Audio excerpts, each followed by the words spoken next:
David, thank you so much for being here. So this is obviously a very unprecedented change that's happened for your ministry. Where is this all coming from? Yes.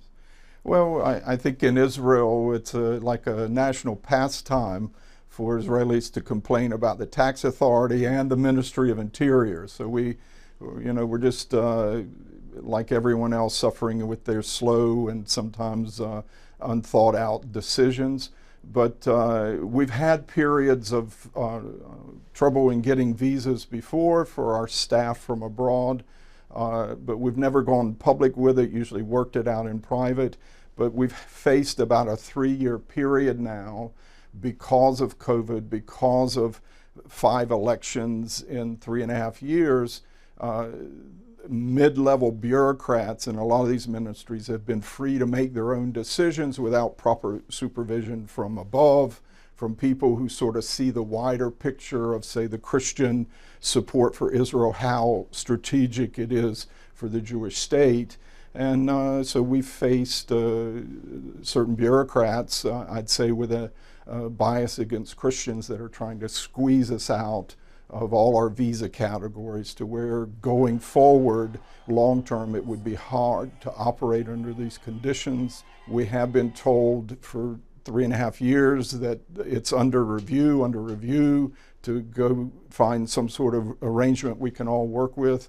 But in the meantime, we've just been whittled away to where we finally went public with it. And how would this change, if it's not reversed, how would it affect your organization here in Israel? What really tipped us to go public was a letter concerning one of our applications for someone to receive a clergy visa. In the past, they would have gotten it, but we were told we won't get this visa because we're not a religious organization. And this is some mid-level bureaucrat changing over 40 years of the Christian Embassy. From our foundation in 1980, we have been registered as a Christian association. A lot of our affairs were dealt with the Ministry of Religious Affairs. The actual approval for clergy is through a religious affairs advisor who has never had any problem with it. And if this was allowed to continue and we were declared by someone not a religious organization, then our very existence is called into question. But we do believe, we have a hearing coming up within the administrative process of the Ministry of Interior, that we hope that what we've done here will finally get the attention of the right people there.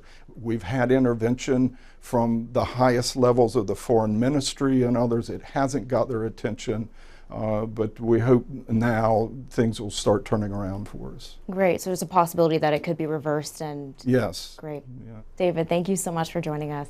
Yes.